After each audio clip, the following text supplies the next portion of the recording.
भक्तिमय भजन सुनने के लिए सब्सक्राइब करें हमारा YouTube चैनल भक्ति भजन सागर। नई वीडियोस देखने के लिए बेल आइकन पर क्लिक करें।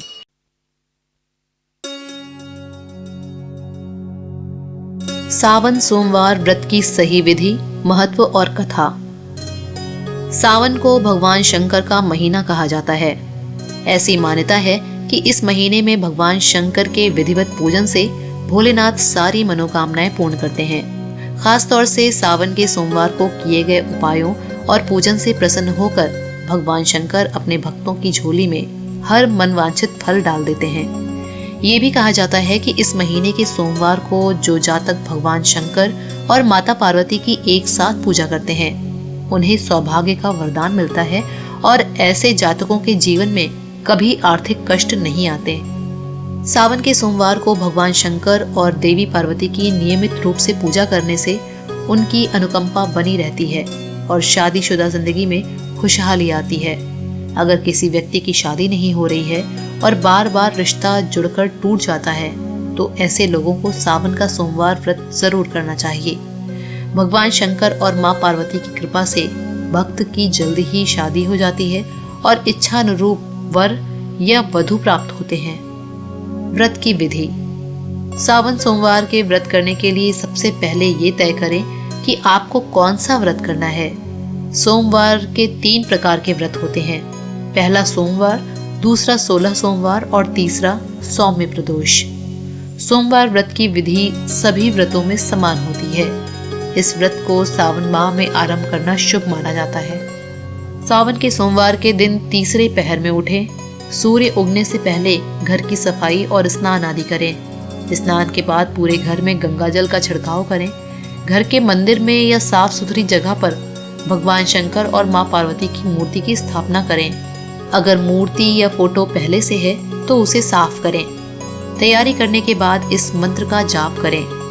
मम क्षेम स्थैर्य विजयारोग्याय श्वर्याभिवृद्ध्यर्थ सोमव्रतम करिष्ये।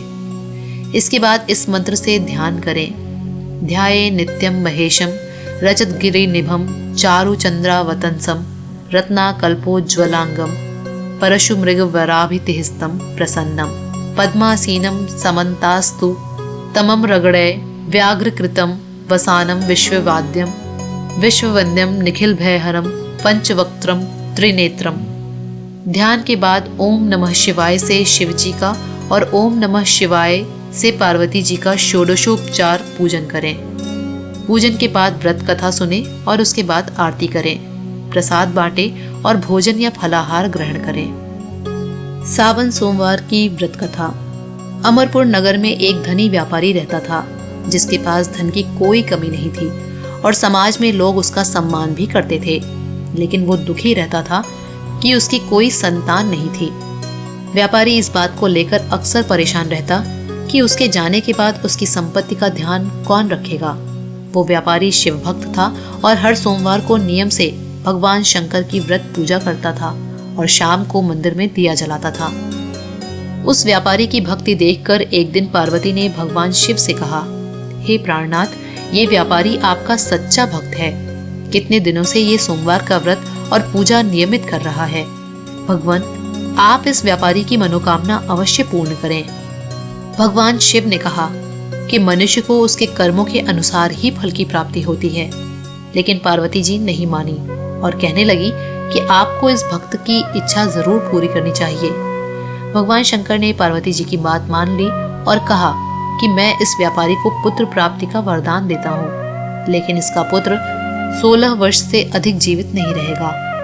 उसी रात भगवान शिव ने स्वप्न में उस व्यापारी को दर्शन देकर उसे पुत्र प्राप्ति का वरदान दिया और उसके पुत्र के 16 वर्ष तक जीवित रहने की बात भी बताई। भगवान के वरदान से व्यापारी को खुशी तो हुई, लेकिन पुत्र की अल्पायु की चिंता ने उस खुशी को नष्ट कर दिया। व्यापारी पहले की तरह सोमवार का विधिवत व्रत करता रहा। कुछ महीने पश्चात उसके घर अति सुंदर पुत्र उत्पन्न हुआ। पुत्र जन्म से व्यापारी के घर में खुशियां भर गईं। बहुत धूमधाम से पुत्र जन्म का समारोह मनाया गया। हालांकि व्यापारी को पुत्र जन्म की अधिक खुशी नहीं हुई, क्योंकि उसे पुत्र की अल्पायु के रहस्य का पता था। ये रहस्य घर में किसी को नहीं मालूम था। व्यापारी के पुत्र का नाम अमर रखा गया। अमर के 12 साल के होने पर व्यापारी ने उसे अपने मामा के साथ शिक्षा प्राप्त करने के लिए काशी भेज दिया। मामा और अमर वाराणसी के लिए निकल पड़े। अमर और मामा जी जहाँ जहाँ पहुँचे उन्होंने गरीबों को दान दिया। चलते चलते वो एक नगर में पहुँच गए। नगर की राजकुमारी का विवाह समारोह हो रहा था। दूल्हा एक आंख से काना था, लेकिन ये बात राजकुमारी और उनके परिवार को पता नहीं थी। दूल्हे के माता पिता ने ये राज छुपा रखा था।